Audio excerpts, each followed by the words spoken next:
ইলিশ মাছের এই রেসিপি যারা না খেয়েছো বা না করেছো তারা জানবে না এর টেস্ট কী। আমি আজ এরকমই একটা রেসিপি আমার বন্ধুদের মধ্যে শেয়ার করব। দেখো আমি নিয়ে নিয়েছি, এটাকে বলে শোলা কচু। সেই শোলা কচু দিয়ে ইলিশ মাছ।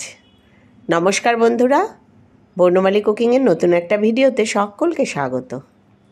আজ আমি তোমাদের শোলা কচু দিয়ে ইলিশ মাছের ঝোল করে দেখাবো এবং এটা প্রচণ্ড টেস্টি হয়। বেগুন দিয়ে সচরাচর আমরা ইলিশ মাছ করে থাকি, অনেকে আবার অনেক কিছুই দিয়ে করে, কিন্তু এই শোলা কচু দিয়ে একবার না করে থাকলে করে খেয়েও দেখবে দারুণ খেতে হয়। আমি এখানে শোলা কচুটার মুখের দিকটা কেটে নেব, সেটাই আমি দেব। একটা ছুরি দিয়ে এটাকে গায়ের যে ছালটা আছে সেটা একটু বেশি বেশি করে ছাড়িয়ে নিলাম।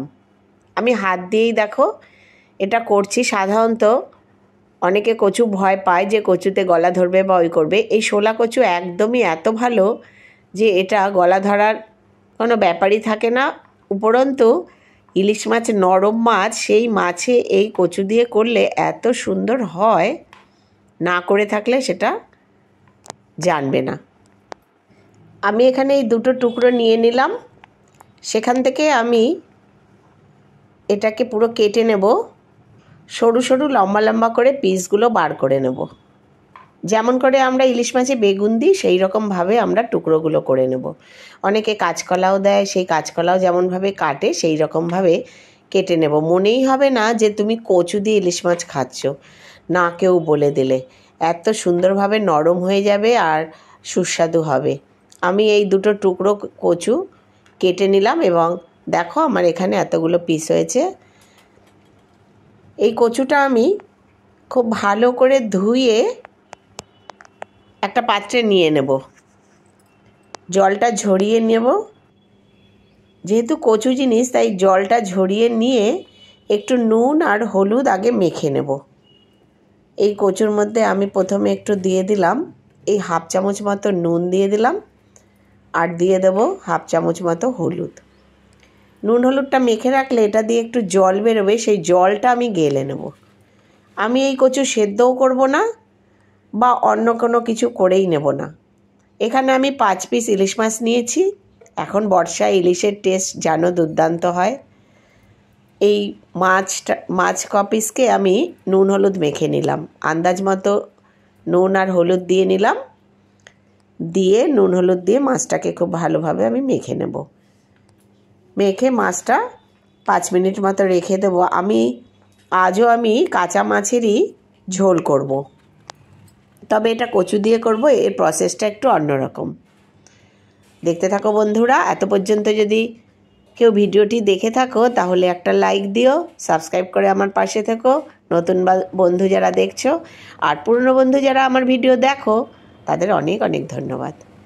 আমি গ্যাসে কড়াই বসিয়ে দিয়ে দিলাম সর্ষের তেল। সর্ষের তেলটা হয়ে গেলে তাতে দিয়ে দিলাম কিছুটা কালো জিরে, আর দিয়ে দিলাম 4-5টা কাঁচা লঙ্কা। কালো জিরে আর কাঁচা লঙ্কাটা একটু হলে পরে দেখো এই কচুগুলো নুন হলুদ মাখা ছিল, জলটা আমি গেলে ফেলেছি, তোমাদের দেখানো হলো না, অল্পই জল বেরিয়েছিল, সেটা আমি ফেলে দিয়ে কচুটা এরকম তেলের উপর ভেজে নেব। দেখো কচুটাকে দিয়ে দিয়েছি, দিয়ে কচুটাকে আমি ভালো করে তেলের মধ্যে নেড়ে নেব। কারণ আমি ইলিশ মাছটা কাঁচা রান্না করব, ভাজবো না, তাই কচুটাকে আগে ভেজে নিলাম। এটা আমি আগে থেকে কোনো সেদ্ধ করিনি, না কড়াইতে না প্রেসার কুকারে। এবার এখানে আরও একটু দিয়ে দিলাম হলুদ, আর দিয়ে দিলাম একটু ঝাল লঙ্কার গুঁড়ো। তোমরা যদি মনে করো ঝাল লঙ্কার গুঁড়ো দেবে না, শুধু কাঁচা লঙ্কাতেই করবে, সেটাও করতে পারো।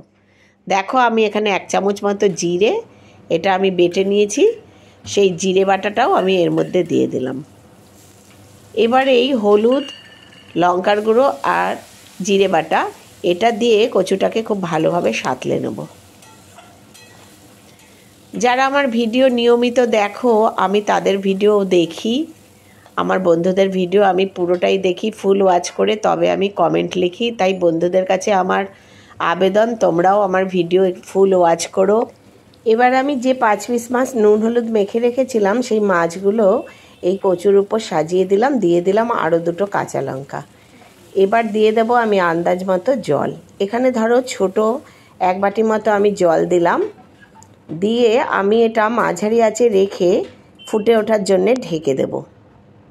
ইলিশ মাছ সাধারণত খুব নরম হয়, তাই খুব বেশিক্ষণ একে ফোটাতে হয় না। এবার আমি ঢেকে দেব, আর এরকম 5-7 মিনিট আমি মাঝারি আঁচে রেখে একে ফুটিয়ে নেব। দেখো আমি 5 মিনিট পর ফিরে এলাম। কি সুন্দরভাবে ঝোলটা ফুটছে এবং কচু এই সময় আমার সেদ্ধ হয়ে যাবে, মাছও সেদ্ধ হয়ে যাবে। ঝোলটা আমি আরও একটু কমানোর জন্য আরও 5 মিনিট আমি এরকম খালি রেখে ফুটিয়ে নেব। আর কোনো মশলা বা কোনো কিছুই দেব না। দেখো কচু আমার একদম সেদ্ধ হয়ে গেছে, আর ইলিশ মাছ তো খুব নরম হয়, এমনিতেই সেদ্ধ হয়ে যাবে। এই সময় নুনটা একটু দেখে নিলাম, নুনটা ঠিক আছে। মাছটার ঝোলটা আরেকটু ফুটিয়ে আমি নামিয়ে নেব।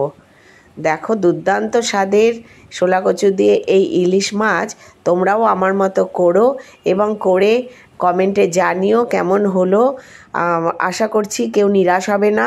খুবই ভালো লাগে এই রকমভাবে ইলিশ মাছ খেতে।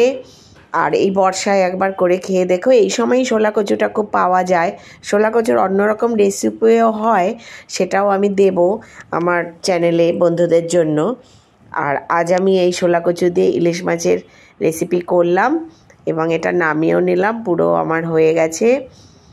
অনেকেই তো অনেক রকমভাবে এই সময় ইলিশ মাছকে রান্না করো এবং অনেক কিছু দিয়েই করো। একবার আমার মতো এই রকম শোলা কচু দিয়ে করে দেখো, দেখবে খুবই ভালো হয়। ছোট ছোট ছেলেমেয়েরা যারা নতুন নতুন রান্না করছো, তারা আমার এই রেসিপি দেখে একবার করে খেয়ে দেখো, দেখবে খুবই ভালো হবে। তারপর কমেন্টে জানিও কেমন হলো। অনেকে আমার থেকে অনেক ভালোভাবেই রাঁধে। আমি যেমন করে করি সেটা আমি আমার বন্ধুদের মধ্যে শেয়ার করলাম। সকলে ভালো থেকো, সুস্থ থেকো। আবার দেখা হবে তোমাদের সাথে পরের ভিডিওতে অন্য কোনো রেসিপি নিয়ে। আজ শোলা কচু দিয়ে ইলিশ মাছ এখানেই নামিয়ে নিলাম। ধন্যবাদ।